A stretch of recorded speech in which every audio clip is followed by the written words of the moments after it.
तो आज की क्लास है टेट, सी टेट और सुपर टेट के बच्चों के लिए। तो जो लोग टेट, सी टेट या सुपर टेट की तैयारी कर रहे हैं उनके लिए मनोविज्ञान एक कंपलसरी सब्जेक्ट है 5 सब्जेक्ट में, और मनोविज्ञान ही मेन सब्जेक्ट है। सबसे ज़्यादा क्वेश्चन इससे आते हैं सी टेट में भी और सुपर टेट में भी अच्छा खासा इसका स्कोर होता है।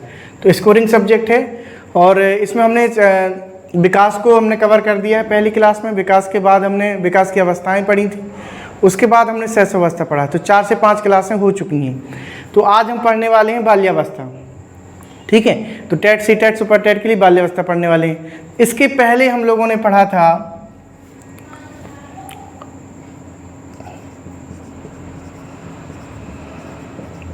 शैशवावस्था, ठीक है। अब पढ़ना है बाल्यावस्था, और बाल्यावस्था के बाद पढ़ेंगे किशोरावस्था, ठीक है। इसकी उम्र होती है 0 से 6 वर्ष, ये होगी 6 से 12 वर्ष, ठीक है। किशोरावस्था 12 से 18 वर्ष, ये इनका समय काल होता है। इस उम्र में ये अवस्थाएं आती हैं। तो शैशवावस्था को जैसा कि हमने देखा था, इसको हमने शैशवावस्था को नींव माना था, यानी कि इंसान की नींव है। इस उम्र में बच्चा जो बन जाता है जिंदगी भर वही रहता है, यानी कि इस अवस्था में शरीर अगर कमज़ोर रह गया तो ज़िंदगी भर उसका जुर्माना भुगतना पड़ेगा। शरीर कमज़ोर रहेगा, उतना मजबूत नहीं हो पाएगा। तो इस उम्र में शैशवावस्था में जो बन जाता है वही इम्पोर्टेंट होता है। और फिर है बाल्यावस्था, इसको हम लोगों ने दीवाल का दर्जा दिया था, ठीक है। और किशोरावस्था को हमने छत का दर्जा दिया था। तो इस प्रकार से एक जो हमारा शरीर है ना, ये भी मकान है। तो इसको बनाने के लिए हमें मनोविज्ञान पढ़ना है। इसको बनाने के लिए क्या पढ़ना है? मनोविज्ञान।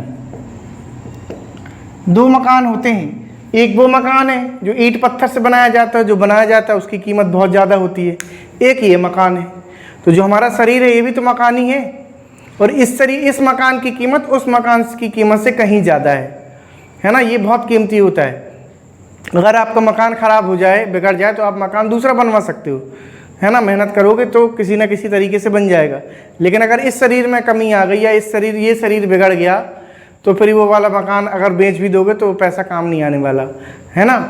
तो ये वाला शरीर हमारा ज़्यादा इम्पोर्टेंट है, और इस शरीर को बनाने के लिए हम पढ़ रहे हैं मनोविज्ञान, ठीक है। तो मनोविज्ञान हमें क्या करता है? दिमाग की ताकत देता है, शरीर की ताकत कैसे बनाना है उसकी शिक्षा देता है ना। इसीलिए हम लोग चाइल्ड साइकोलॉजी पढ़ते हैं।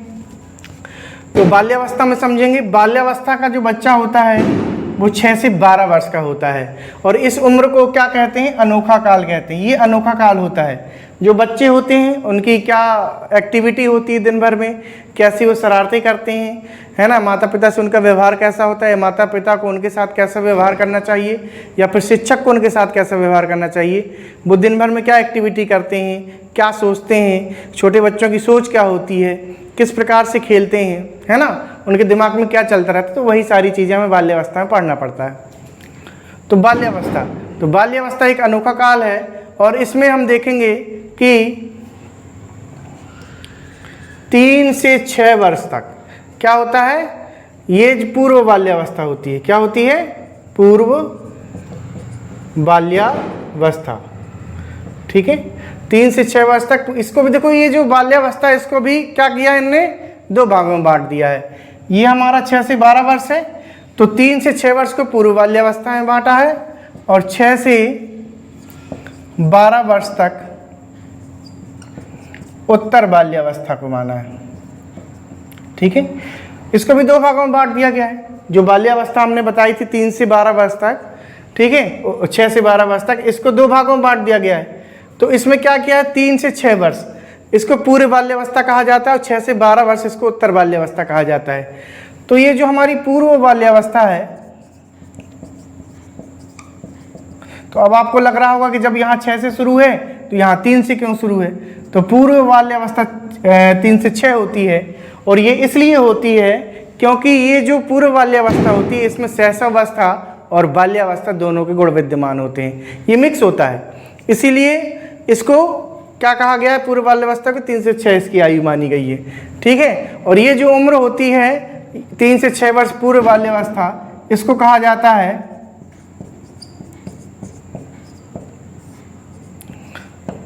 खिलौनों की आयु।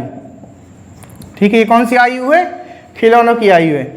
इसमें बच्चा खिलौनों से खेलना बहुत ज़्यादा पसंद करता है, इसलिए इसको खिलौनों की आयु कहा जाता है ना। आपने देखा होगा जो 6 साल का बच्चा होता है या 3 साल का बच्चा होता है, ठीक है, 3 से 6 साल के बीच में बच्चों को खिलौने बहुत ज़्यादा पसंद होती हैं, इसी के आधार पर इनको खिलौनों की आयु कहा जाता है। और फिर इसमें क्या होता है? इसमें क्या होता है,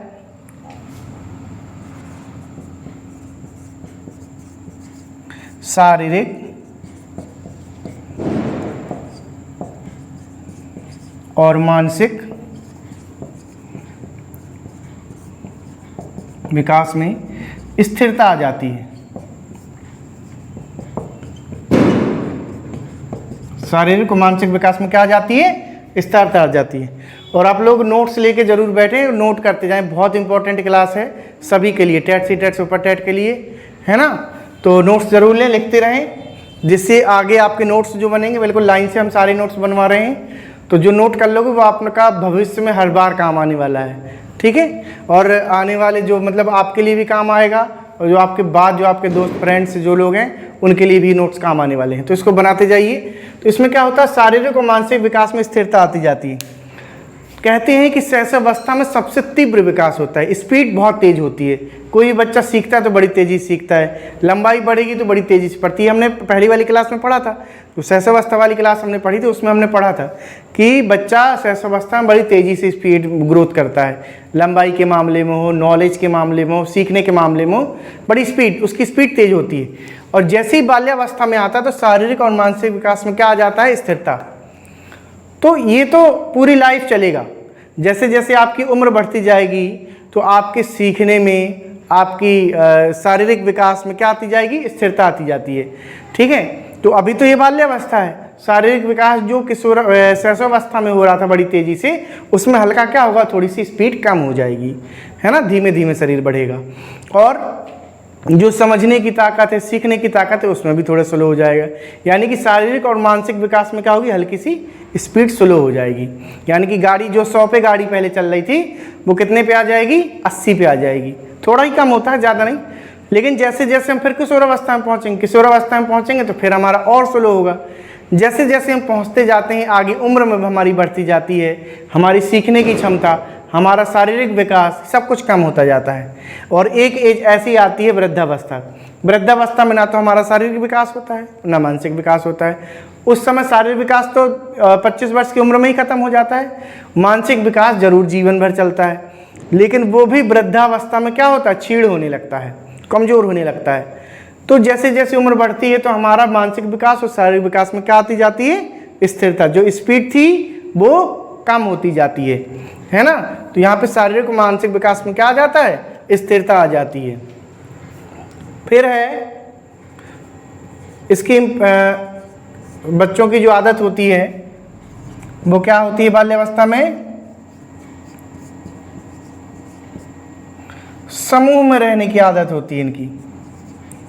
कैसी आदत होती है? समूह में रहने की अवस्था। ठीक है, और इसी को हम लोग गिरोह की अवस्था भी कहते हैं।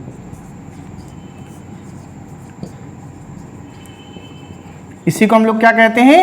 गिरोह की अवस्था। यानी कि बच्चे ग्रुप बना करके खेलते हैं, ढेर सारे बच्चे होंगे वो आपस में ग्रुप बना करके खेलेंगे। लेकिन जो बाल्यावस्था होती है उसकी दोस्ती पक्की नहीं होती है। जैसे हम किशोरावस्था में एंटर करते हैं तो हमारी दोस्ती पक्की हो जाती है। बाल्यावस्था का बच्चा ग्रुप में जरूर खेलता है, गिरोह में खेलता है, बहुत सारे बच्चों के साथ खेलता है, लेकिन जरा सा भी कोई अगर बच्चा मार दे उसको या कुछ उसको जो है कि शैतानी कर दे तो वो जाके तुरंत अपनी मम्मी को बताता है, शिकायत कर देता है। लेकिन किशोरावस्था में ऐसा नहीं होता है। किशोरावस्था में जो बच्चे होते हैं बाहर का बाहर मैटर निपटा लेते हैं, लेकिन घर पे नहीं बताते हैं, तो उनकी दोस्ती पक्की हो जाती है। दोस्तों के बीच में जो छोटी मोटी बात होती है बाहर का बाहर उनको निपटा दिया जाता है। लेकिन बाल्यावस्था में ऐसा नहीं होता। बाल्यावस्था में दोस्ती तो होती है, बच्चे समूह में खेलना पसंद करते हैं, समूह में रहना पसंद करते हैं, गिरोह की अवस्था होती है, लेकिन दोस्ती पक्की नहीं होती इनकी। ठीक है, तो ये है बाल्यावस्था के हमारे क्या है? गुण हैं। फिर इसमें क्या होता है?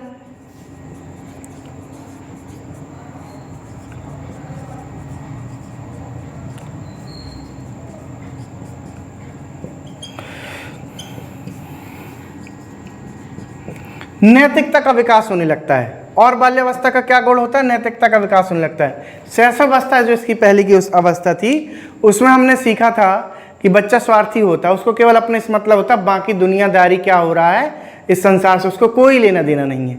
लेकिन बाल्यावस्था में क्या होता है, बच्चा थोड़ा सा उसमें नैतिकता आ जाती है, यानी कि वो और लोगों को भी थोड़ा बहुत समझने लगता है। यानी कि 6 से 12 वर्ष की उम्र में अगर उसको आप कोई काम बता दो कि ये चीज़ वहाँ से उठा के यहाँ रख दो, या ऐसा कर दो, या एक गिलास मुझे पानी दे दो, कुछ भी काम उसको बताओगे तो कर देता है, वो बड़ा उत्साह से करता है। उसको कह दो कोई भी चीज़ की ये वस्तु यहाँ से उठा के वहाँ रख दो, फिर उसको यहाँ रख दो, तो बड़ी उत्साह के साथ उस काम को करता है। आप उसको कोई भी काम बताओगे तो करेगा, है ना। तो उसमें क्या होता है, नैतिकता का विकास होने लगता है। जबकि शैशवावस्था में बच्चा ऐसा नहीं करता, वो स्वार्थी होता है, उसको केवल अपने से मतलब होता है। ठीक है, फिर इसमें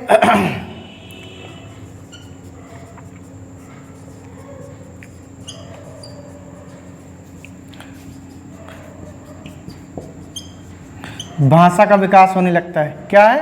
भाषा का विकास होने लगता है। शैशवावस्था में भाषा कैसी होती है? उसकी टूटी फूटी होती है।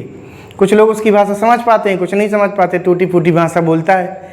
लेकिन जैसे ही क्या होता है, बाल्यावस्था में एंटर होती है तो भाषा उसकी थोड़ी सी मजबूत होने लगती है। तो जैसे जैसे हमारी उम्र बढ़ती है, हमारी भाषा मजबूत होती जाती है ना, भाषा हमारी बहुत अच्छी होती जाती है, भाषा पे पकड़ अच्छी होती जाती है। ठीक, तो उम्र के साथ साथ भाषा का विकास होता है, बाल्यावस्था में भाषा का विकास होने लगता है। तीसरी इसकी अगली खासियत क्या है, इसके अंदर संग्रह की प्रवृत्ति होती है।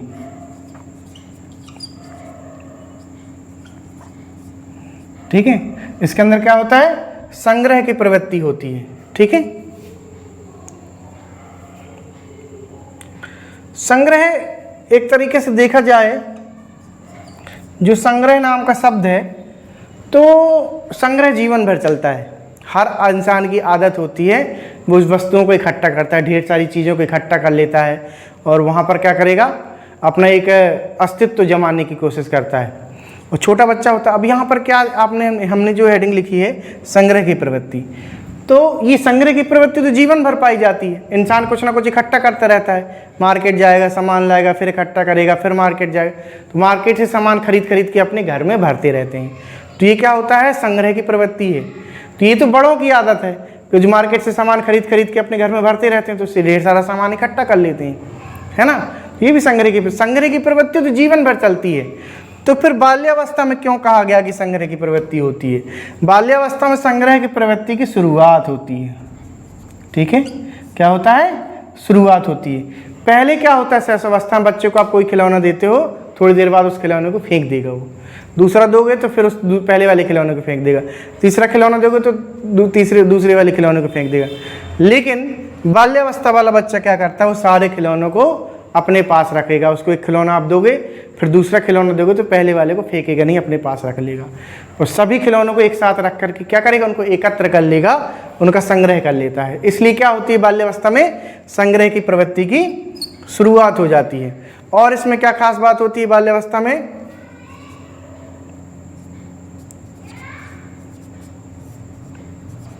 रुचियों में परिवर्तन। क्या होता है, रुचियों में परिवर्तन। ठीक है, इसकी जिस चीज़ों में रुचि होती है, उन चीज़ों में थोड़ा बहुत परिवर्तन होने लगता है। इसकी नई नई रुचियाँ, अच्छे खिलौनों में रुचि या अच्छे खाने में रुचि, थोड़ा बहुत इसकी रुचियाँ बदल जाती हैं। फिर इसके आगे, इसको आप नोट कर लो वीडियो को पॉज करके। फिर इसके आगे देखते हैं बाल्यावस्था की और क्या क्या खासियत होती है।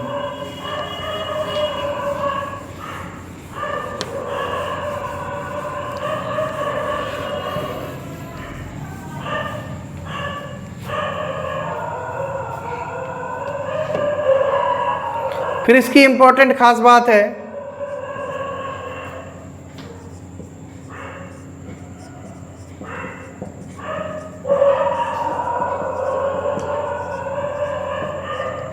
काम प्रवृत्तियों का दमन,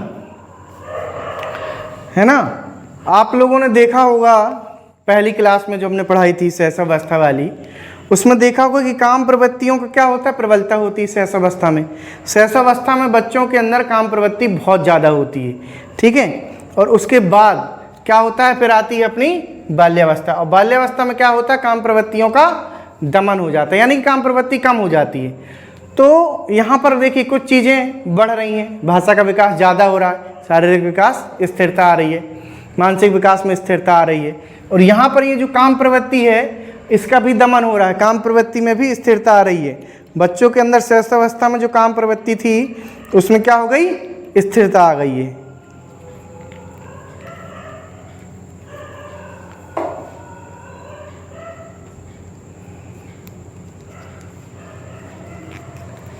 उसमें क्या हो गई, स्थिरता आ गई है, काम प्रवृत्ति। और इसकी क्या खास बात होती है,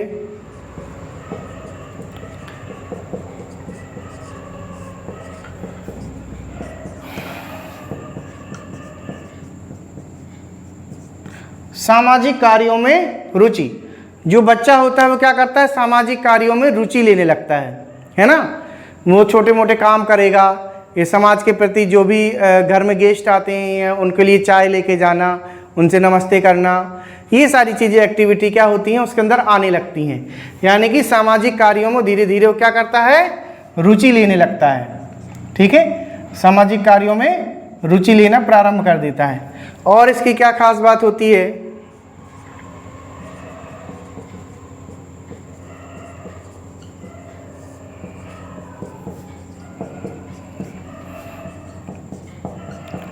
वास्तविकता का ज्ञान हो जाता है इसको।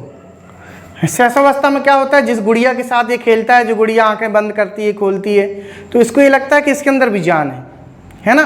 तो ये भ्रमित होता है कि गुड़िया के अंदर भी जान, सबके अंदर जान समझता है।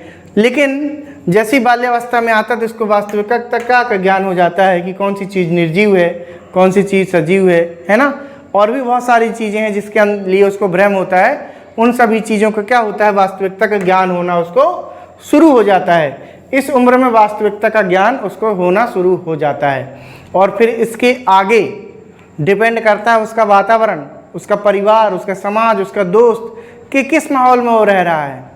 ठीक है, अगर वास्तविकता की ज्ञान की बात करें तो कभी कभी तो इंसान पूरा जीवन जी लेता है, उसको वास्तविकता का ज्ञान हो ही नहीं पाता।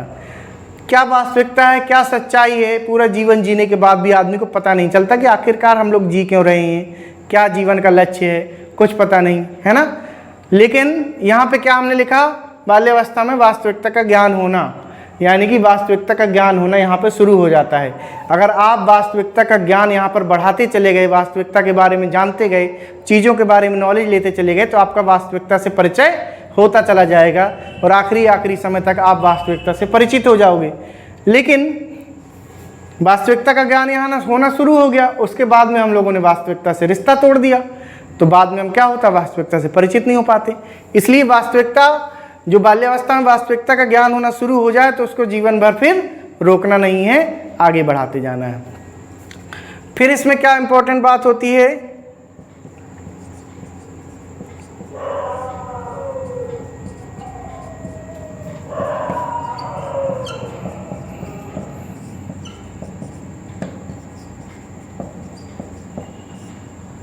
कल्पना और जिज्ञासा में प्रबलता। जो उनकी कल्पना होती है, ठीक है, यानी कि कल्पना करने की शक्ति। जैसे हम लोग सोचते हैं ना, कल्पना मतलब क्या होता है, सोचना कि भाई ऐसा हो जाता, ये हो जाता, काश ऐसा हो जाता, परियों की कहानी कहीं किसी की है ना। तो एक विशेष प्रकार की कल्पना करना, कहानी सुन करके या फिर किसी प्रकार की, तो कल्पना की प्रवृत्ति इनमें होती है। कल्पना और जिज्ञासा, जिज्ञासा इसमें बहुत ज़्यादा होती है बाल्यावस्था में। किसी भी चीज़ को आप इससे मिलोगे तो बच्चे को कमरे में जो भी छोटी मोटी चीज़ें रखी हुई दिखाई देंगी, कुछ भी इनको दिखाई देगा तो उसको क्या करेगा, पूछेगा कि आखिरकार ये है क्या, है ना। हर चीज़ में प्रश्न पूछेगा। तो क्या होता है, कल्पना और जिज्ञासा में प्रबलता होती है। ठीक है,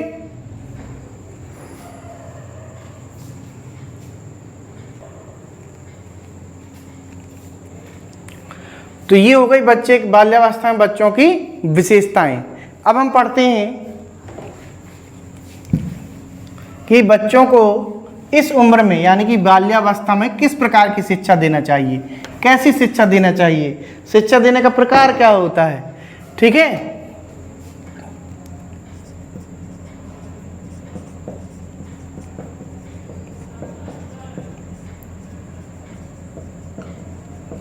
क्या पढ़ना, बच्चे की शिक्षा व्यवस्था। बच्चे को इस उम्र में क्या पसंद होता है, समूह में रहना। क्या पसंद होता है? समूह में रहना पसंद होता है। इसलिए इसे कैसी शिक्षा देना चाहिए?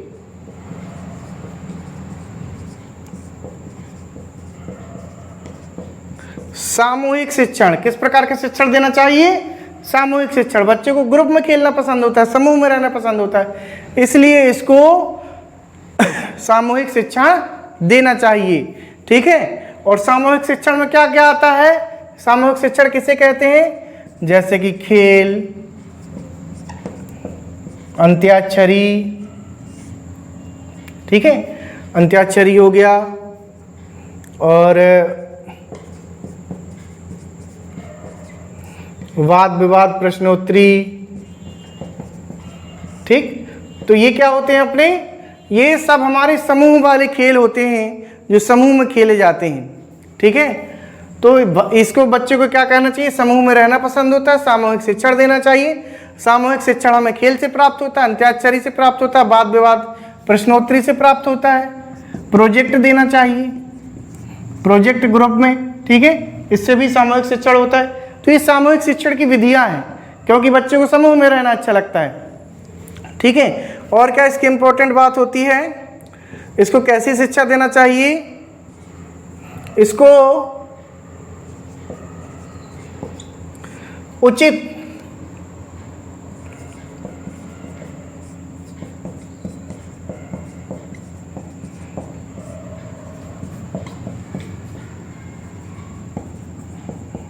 क्या देना चाहिए? इसको उचित भाषागत वातावरण देना चाहिए। इसको उचित भाषागत वातावरण देना चाहिए। ठीक है, और भाषागत वातावरण क्या होता है? उचित जो भाषागत वातावरण इसको देना है, तो भाषागत वातावरण होता क्या है? तो उसको हम समझ लेते हैं कि जो भाषा होती है,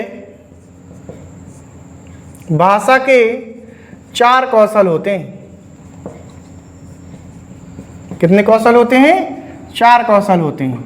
ठीक है, इन चारों को लाइन से बिल्कुल लगाया जाता है। इसका सूत्र होता है हमारा क्या? यहाँ पे सूत्र एक बार लिख लेते हैं, LSRW। ये इसका सूत्र है।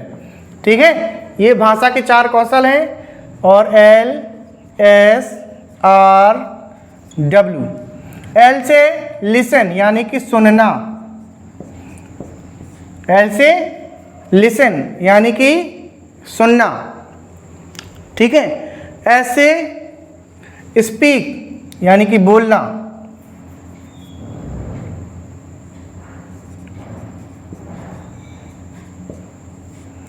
R से रीड यानी कि पढ़ना, W से राइट यानी कि लिखना। तो ये 4 बिल्कुल लाइन से बताए गए हैं, सुनना, बोलना, पढ़ना, लिखना।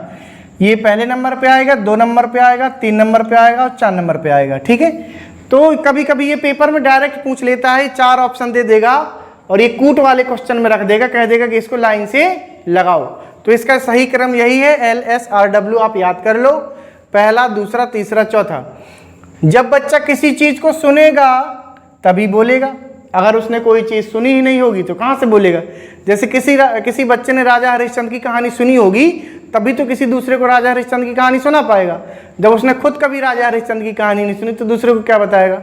यानी कि बच्चे को पहले सुनना पड़ेगा, तब वो बोलेगा। ठीक है, जब वो बोलेगा तभी पढ़ेगा। ठीक है, और जब वो पढ़ेगा तभी लिखेगा। तो सुनना, बोलना, पढ़ना, लिखना। तो भाषा क्या होना चाहिए? बच्चे को उचित भाषागत वातावरण देना चाहिए। और उचित भाषागत वातावरण क्या होता है? सुनना, बोलना और पढ़ना, लिखना। ठीक है, तो ये उचित भाषावरण है। तो अब इसको भाषागत वातावरण देना कैसे है बच्चे को? यानी कि उसको सुनने के अवसर प्रदान करना है। क्या करना है? उसको ज़्यादा से ज़्यादा सुनने का अवसर प्रदान करना है, उसको ज़्यादा से ज़्यादा बोलने के अवसर प्रदान करना है। ठीक है, उसको ज़्यादा से ज़्यादा बोलने का अवसर प्रदान करना है, उसको ज़्यादा से ज़्यादा पढ़ने के अवसर प्रदान करना है। ठीक, और उसको लिखने के अवसर प्रदान करना है।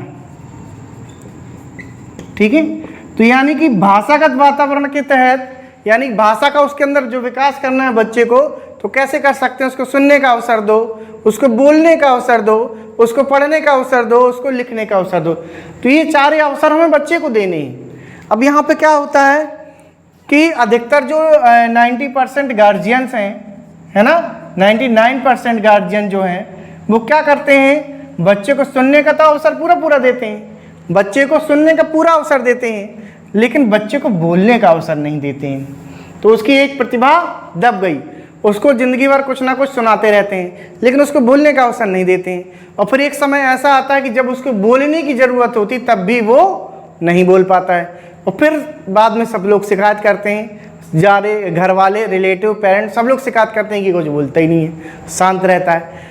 तो तुमने कभी उसको बोलने का अवसर ही नहीं दिया। जब उसको बोलने का अवसर नहीं दिया तो ये वाली जो उसकी प्रतिभा है, ये वाला जो भाषा का तो उसको विकास होना चाहिए था, वो नहीं हुआ। ठीक है, तो उसके अंदर ये कमी आ गई। जब ये कमी आ गई तो कैसे बोलेगा? बोल ही नहीं पाएगा। इसीलिए उसको ज़्यादा से ज़्यादा बोलने का अवसर प्रदान करना है। उसको पढ़ने के लिए अच्छी अच्छी कहानियों की किताब देना है, और ऐसी किताब देना है जो थोड़ी सी इंटरेस्टिंग हो, देखने में, पढ़ने में थोड़ा सा आसान हो, है ना। तो उसको क्या करना है? पढ़ने का अवसर प्रदान करना है। किताबें उसकी थोड़ी सी रुचिकर होना चाहिए, कलरफुल होना चाहिए, है ना, उसको देखने में मज़ा आए।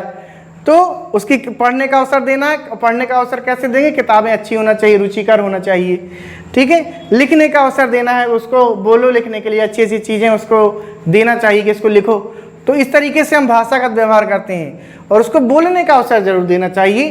तो 99% गार्जियन है जो भारत में अपने बच्चों को बोलने का अवसर नहीं देते हैं। उनको ये लगता है कि ये क्या बोलेगा, है ना। जब वो छोटा बच्चा होता है तो उनको लगता है कि ये क्या बोलेगा, जो हम हैं, हम ज्ञानी हैं, हम बहुत बड़े ज्ञाता हैं, हमने दुनिया का सारा ज्ञान ले रखा है, तो हमें सब कुछ ज्ञान है। इन बच्चों को कोई ज्ञान नहीं है, ये तो नालायक हैं। उनको कहते भी रहते हैं कि तुम तो नालायक हो, तुम तो नालायक हो, तुम शांत रहो। ये मतलब एक लैंग्वेज होती है इंडियन गार्जियंस की। इंडियन गार्जियन की क्या लैंग्वेज होती है कि अरे तुम शांत रहो, अरे तुम नालायक हो क्या, अरे तुम बेवकूफ़ हो, अरे तुम गधे हो। तो ये कहते रहते हैं, है ना, कि तुम गधे हो, नालायक हो, बेवकूफ़ हो, चलो शांत रहो। तो उसको क्या कह दिया? नालायक, गधा, शांत रहो। तो उसको बार बार कह के कि शांत रहो, कुछ भी हो, जब भी बोलने की कोशिश करेगा तुम शांत रहो। मतलब उनको ये लगता है कि ये बिल्कुल मूर्ख है, जो बच्चा जो हमने बच्चा पैदा किया है वो बिल्कुल मूर्ख है, गधा है ये। तो उसको बोलने का अवसर नहीं देते, तो उसको बेचारे को बोलने नहीं देते, तो वो कभी बोल ही नहीं पाता, तो वो फिर जिंदगी भर नहीं बोल पाता। जो विकास उसका छोटे में नहीं हो पाया, शैशवावस्था, बाल्यावस्था में, फिर वो जिंदगी भर बोलता ही नहीं है, शांत रहता है ना। तो जब वो शांत रहता है तो उसकी कहानी खत्म, तो बोल ही नहीं पा रहा, उसका विकास ही नहीं हुआ भाषा का। ना तो वो अपनी लाइफ में कभी अपने हक के लिए लड़ पाएगा, ना अपने समाज के लिए हक लड़ पाएगा, ना देश के लिए लड़ पाएगा। तो जो विकास होना उसके लिए कुछ वो कर ही नहीं सकता, है ना। तो ये अवसर जरूर उसको प्रदान करना है। फिर उसकी जो भी जिज्ञासा होती है उसको जरूर संतुष्ट करना है। ठीक है, बच्चे ने कुछ भी पूछ लिया, जैसे आप मान लो गार्जियन हो, उस बच्चे आ गए, उसको ये पता नहीं कि क्या है, ठीक है, वो आ गया और आप कुछ कर रहे हो काम, उसने पूछ लिया कि पापा पापा ये क्या है, मम्मी ये क्या है। आपने उसको बैठो, दूर हटो, अभी हमको काम करने दो, जब हम काम हो जाएगा फिर बाद में बताएंगे। तो अब आपने क्या किया? गड़बड़ कर दी कहानी। आपने यहाँ पे गड़बड़ कर दिया, उसकी जिज्ञासा को आपने मार दिया, और फिर वो जिज्ञासा उसकी दोबारा जीवन में कभी उठेगी ही नहीं। आपने एक बार जिज्ञासा मारी, दूसरी बार मारी, तीसरी बार मारी, ऐसे ऐसे करके लगातार आप उसकी जिज्ञासाओं को मारते जाओगे, और फिर एक समय ऐसा आएगा कि उसके दिमाग में जिज्ञासा ही नहीं उठेगी। यानी कि वो शरीर तो रहेगा, जिंदा रहेगा, शरीर से जिंदा रहेगा, दिमाग से खत्म, नील। ना तो उसके अंदर जिज्ञासा होगी, ना रुचि होगी, ना उसका विकास होने वाला मानसिक। तो शरीर तो उसका बड़ा हो जाएगा, लेकिन दिमाग उसका नहीं बड़ा हो पाएगा, दिमाग उसका अविकसित रह जाएगा, और फिर बाद में आपको ही परेशानी आने वाली है। जब उसका दिमाग विकसित नहीं होगा तो आप बाद में परेशान होगे।